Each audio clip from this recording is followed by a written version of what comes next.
line. Really appreciate it. Oh, well, he's suited up at 11 p.m., right? That's commitment to work and TV. But let's focus now on the sugar stocks now. Sugar mills are likely to see dual setback, as sources tell CNBC Awaaz that OMCs will prefer cooperative sugar mills for ethanol purchase.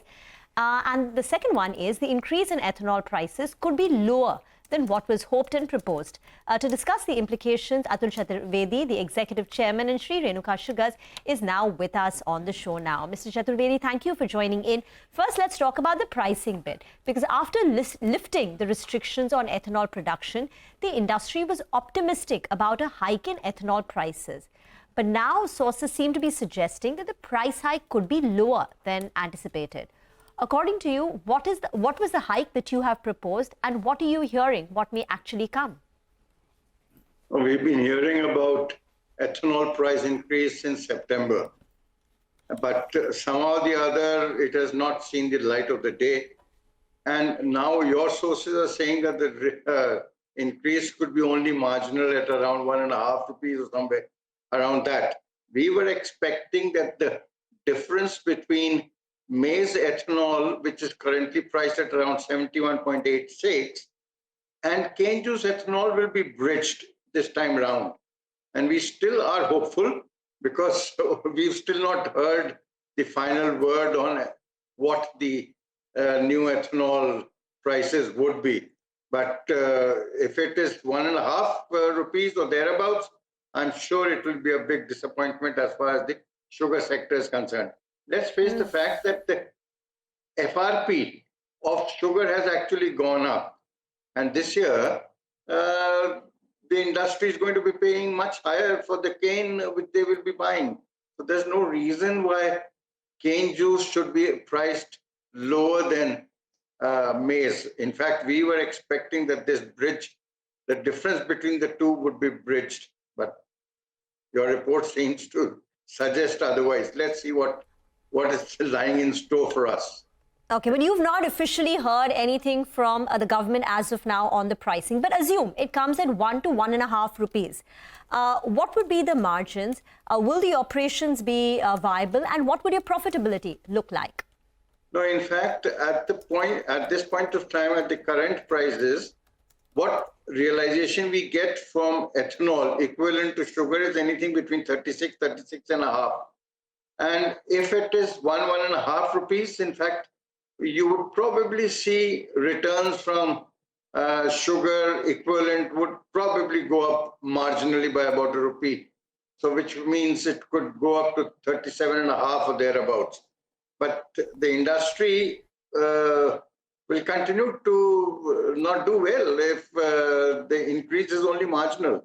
And there's no reason why maize ethanol should be priced at around 72 and sugar so low. It really beats any logical this thing. It beats me. Yeah. Oh. All right. Hi, Mr. Chaturvedi, and thanks a lot for joining in. Could you help us out with what's the total amount of tendering that's happened from the OMCs? And if you could give us the broad breakup between cooperative mills and private companies, what is it currently? No, it would be difficult for us to put a number on what the cooperative mills have supplied. But we are also hearing, and on your ticker as well, that there is some move that the cooperative mills would be given preference over private sector. I see no reason why that should be the case, because cooperative mills have also invested, and so have the private sector. So I think it should be fair and square for both the sectors, and there's no reason why you should differentiate between cooperative and private. Sugar mill is a sugar mill, whether it's a private or a cooperative one.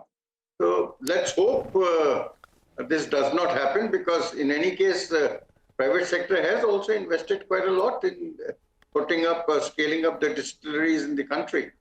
All right. So, Mr. Chaturvedi, the tendering activity has been okay from OMCs is what you're saying, but you can't give us the breakup about what's the mix as of now. Is that correct? Yeah, as of today, it's difficult to put a number on that, because we have not seen this kind of differentiation between cooperative and private till now. Why it is coming down, why it is being talked about now, I really don't know. Okay, all right. If you could quickly tell us before we let you go, what is your current utilization levels? And what is the volumes you're looking at, say, for this year as well as the next? In terms of ethanol? Yes.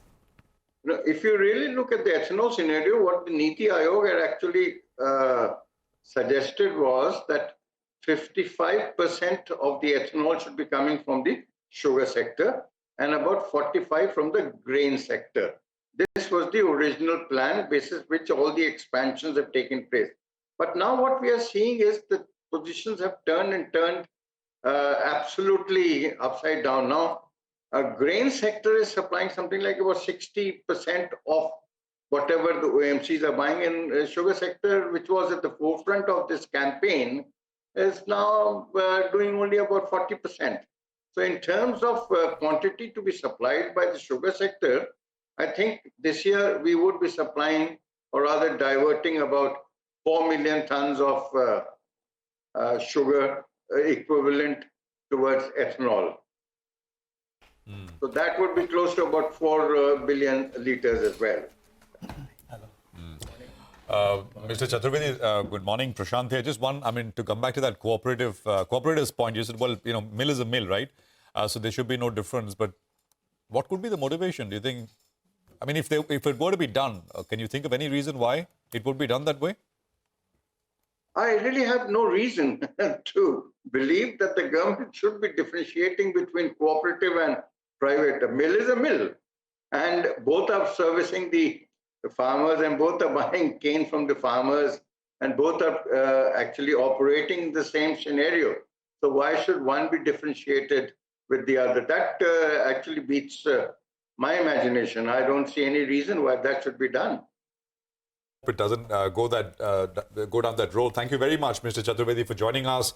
It's a pleasure having you here on CNBC TV18.